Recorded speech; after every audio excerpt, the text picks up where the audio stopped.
Hola, ¿qué tal? Mi nombre es Sebastián Vega y el día de hoy vamos a aprender acerca de las etapas psicosexuales. Antes que nada, para poder entrar en las etapas psicosexuales tenemos que aprender acerca de la personalidad. El origen de este término se remonta al siglo I a.C. en la antigua Grecia. Es aquí donde los griegos utilizarían máscaras para, mediante el drama, recrear estilos de vida diferentes a los suyos.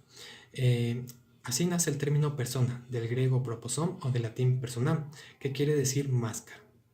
Años más tarde, Cicerón, un político, escritor y filósofo griego, crearía el concepto de personalidad desde cuatro aspectos fundamentales. Primero, la presentación, es decir, la forma en la que el ser humano se presentaba ante la sociedad. Segundo, la función o utilidad dentro de la misma.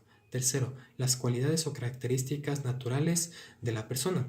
Y por último, relacionaría a la personalidad con la dignidad y la integridad humana. Es así como nace el concepto de personalidad, relacionando la palabra persona y esencia. Esto lo haría Boecio en el siglo VI después de Cristo, definiendo a la persona como una sustancia racional, individual y natural. Al incluir la palabra racional dentro del significado, daría paso a múltiples definiciones tanto psicológicas como filosóficas. Bien, a lo largo de la historia la personalidad ha tenido diferentes puntos de vista, intentando explicar su estructura, su definición y cómo ésta interviene en nuestra propia vida. Una de las más conocidas es la teoría psicodinámica de Sigmund Freud, en la cual existen tres aspectos fundamentales, que son el temperamento, el carácter y la genética. El temperamento, del latín temperamentum, tempus, que significa tiempo, nos ha acompañado a lo largo de nuestra vida como seres humanos en toda la historia. Es aquella parte de la personalidad que impulsa los sentimientos de supervivencia, como es el caso de la huida, la defensa y la reproducción. Este tipo de impulsos han tenido que ser cambiados por unos más realistas, ya que no vivimos en la época de las cavernas, formando así los tres tipos de temperamento principales caracterizados por la ansiedad, la hostilidad o la extraversión. Luego tenemos el carácter, que viene del latín carácter y significa el que graba. El carácter es aquel que se encarga de controlar, modificar, corregir y autorregular las emociones y las actividades humanas. Es como una forma de ética y de autocorregirnos a nosotros mismos.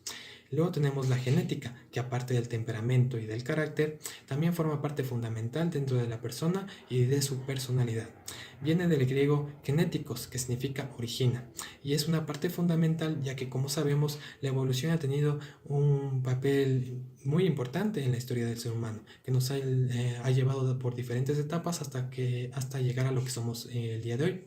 Esto también forma parte desde el nacimiento hasta la muerte, ya que, como se sabe, existen, y como nos va a explicar las etapas psicosexuales, existen actividades o emociones que no son apropiadas o que no se pueden realizar hasta una cierta edad mínima, como es el caso mismo de la personalidad, ya que, como sabemos, en la niñez la personalidad solo se puede formar desde cierto punto específico en adelante, ya que anterior a ello la persona no tiene las capacidades suficientes para darse cuenta de su propia individualidad. Luego tenemos la teoría psicodinámica de la personalidad, propuesta por Sigmund Freud, un neurólogo austriaco que nace en 1856 y muere en 1939. En ella explica también una parte fundamental dentro de la personalidad, que es la estructura del ello, yo y superyo. El ello es la parte innata de la persona, que viene desde el nacimiento. Es aquella que se encarga de satisfacer las necesidades del individuo y evitar el dolor. Luego tenemos el yo, que también intenta satisfacer las necesidades, pero evitando el conflicto. Luego tenemos el superyo, que es la parte moral o ética de la persona y que se encarga de regular las actividades y emociones de la misma. Generalmente lo hace desde la madurez. Es aquí donde la sexualidad toma importancia, ya que Sigmund Freud propone que ésta interviene e influye directamente dentro de la personalidad mediante las zonas erógenas, que representan diferentes fases a lo largo de la vida de la persona.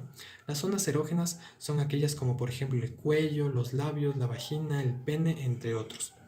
Sigmund Freud propone que la sexualidad es una parte fundamental y dice que el desarrollo personal solamente se logrará con eficacia cuando se haya cumplido todos los deseos sexuales desde la niñez, definiendo la sexualidad infantil como natural y espontánea. Esto quiere decir que Sigmund Freud propuso una nueva perspectiva sobre la sexualidad, ya que anterior a ello se conocía la sexualidad como un pecado, como algo malévolo o macabro.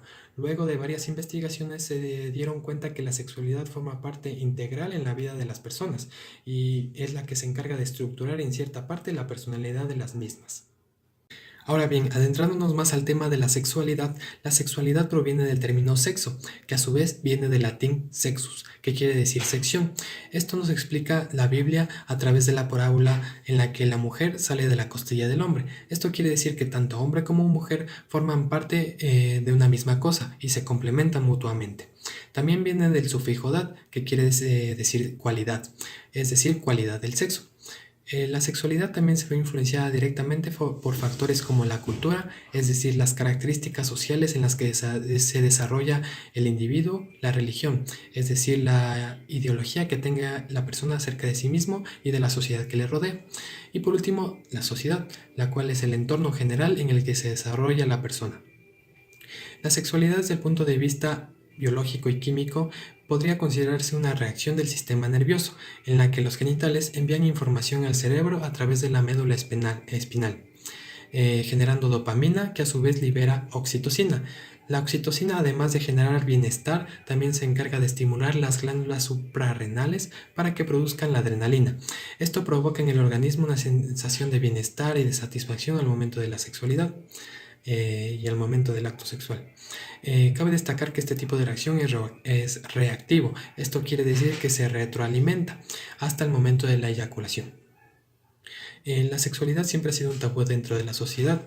Se considera que muchos padres e hijos y madres e hijas han tenido una cierta represión al momento de la orientación a las futuras generaciones, creando un tipo de negligencia en este tipo de relaciones. Esto debido a traumas o algún tipo de problema que hayan sufrido en etapas de la niñez o en algún momento sexual a lo largo de su vida. Entre las características sexuales se encuentra la genética, hombre y mujer, que están marcadas tanto por el genotipo como por el fenotipo. El genotipo son los caracteres o el conjunto de los genes que conforman a la persona, mientras que el fenotipo es la parte visible de las mismas. Existen otras características un poco más generales, como es el caso de la reproducción y el afecto. La reproducción, es decir, la función que posee el sexo dentro de la vida, y el afecto es el tipo de relaciones que tienes con la pareja o la persona que amas. Luego tenemos el erotismo, que es la perspectiva que se tiene acerca de la sexualidad individual. La sexualidad también tiene conceptos fundamentales, como es el caso del género. El género viene del latín genus, que significa linaje. Existen otros términos como por ejemplo identidad de género, que es la perspectiva subjetiva que tiene la persona acerca de sí misma, es decir, cómo se ve a ella y cómo ve a los demás, ya sea que esto vaya a favor de sus propias características o en total en contra. Luego tenemos la orientación sexual. La orientación sexual se enfoca más en el tipo de relación que tienes con tu pareja y esta se basa tanto en la identidad de género como en la sexualidad. Bien, ahora con estos antecedentes podemos adentrarnos a las etapas psicosexuales. La primera etapa, la etapa oral, que va desde los 0 a los 18 meses. En esta etapa el individuo tiene sus primeras experiencias con la realidad y con el mundo exterior. Se caracteriza básicamente por la succión del pecho de la madre y por la masticación de los alimentos. Sigmund Freud considera que si esta etapa se lleva adecuadamente puede generar una persona optimista, crédula y confiable, mientras que si no se hace esto puede generar pesimismo e incluso hostilidad. Luego tenemos la etapa anal, que va desde los 18 meses a los 3 años y cuya característica principal es que la zona erógena se encuentra en el ano y se estimula mediante la expulsión y retención de las heces. En esta etapa la persona puede generar una relación con la madre o con los padres, ya que considera que debe tener atención al brindar ese tipo de regalos. Luego tenemos la etapa fálica, que va desde los 3 a los 6 años de edad. En esta etapa la persona intenta buscar la atención por parte de los miembros de la familia. También se caracteriza por tener el centro de placer en los genitales como zona erógena. También empiezan a aparecer complejos como el complejo de Edipo o el complejo de Electra debido a esta falta de atención.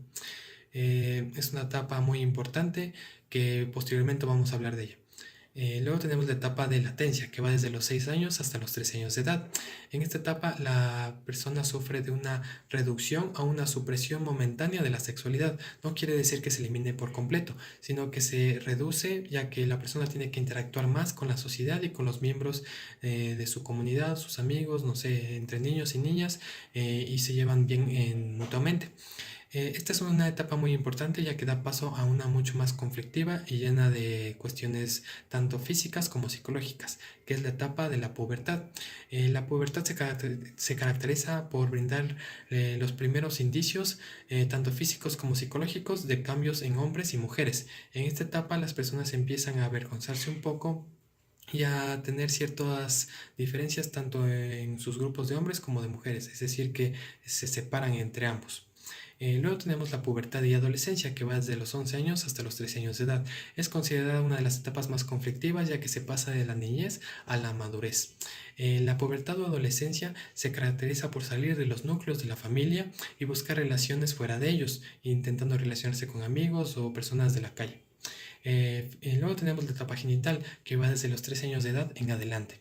Esta etapa se caracteriza por la reactivación de la sexualidad de la persona, en donde el individuo empieza a intentar tener un enfoque mucho más adulto y maduro. Empiezan a haber incluso etapas de sexualidad homosexuales. Posterior a la etapa genital llega la madurez, que es la etapa de desarrollo completo de la persona, pero que a su vez se subdivide en diferentes etapas. Bien, una vez estudiado todo esto, en el organizador existen tres palabras fundamentales, que son madurez, pubertad y adolescencia, o también adolescente. Madurez viene del latín maturus, que significa tiempo adecuado, y del sufijo es, que significa cualidad. Esto quiere decir que madurez significa cualidad de estar en tiempo adecuado.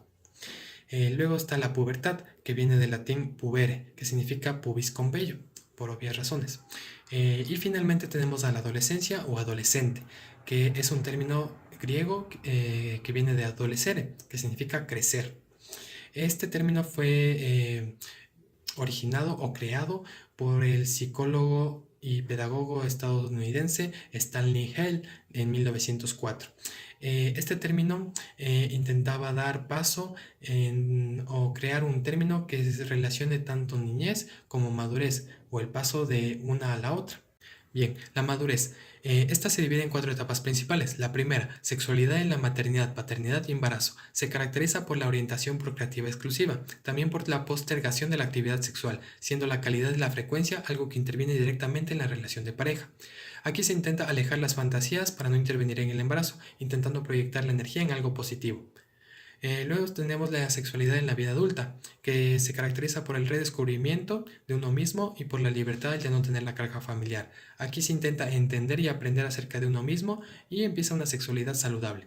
Luego tenemos la sexualidad en el climaterio y andropausia, que se caracteriza por pérdida del deseo, pérdida de la excitación sexual y el uso de medicamentos como una forma o alternativa de solucionar estos problemas. Y finalmente tenemos la sexualidad en la madurez y ancianidad, que se caracteriza por la disfunción básica y biológica general de la persona anciana. En esta empiezan a haber problemas generales debido tanto a los problemas físicos como sociales, ya que aquí no se ve de una forma adecuada que se sigan realizando prácticas a este tipo de edad. Luego tenemos el complejo de Edipo y el complejo de Electra, que se derivan de la tragedia griega de Sófocles. La primera propuesta por Sigmund Freud, mientras que la segunda por Carl Jung, siendo característica principal de ambas que el niño en la etapa fálica desarrolla una oposición hacia el mismo sexo, el padre del mismo sexo, mientras que una atracción al padre del sexo opuesto. Finalmente, las etapas psicosexuales han brindado a la psicología diferentes técnicas y evaluaciones psicológicas para poder atender a las personas que sufren de distintos trastornos individuales. Entre ellas se encuentran las técnicas de manchas o tintas, como la prueba proyectiva de Rorschach o la técnica de mancha de tinta de Holtzman, entre otras como las técnicas pictóricas, técnicas verbales, entre muchas otras, todas con un enfoque subjetivo y personal de la persona acerca de su entorno y de sí mismo. Hasta la próxima.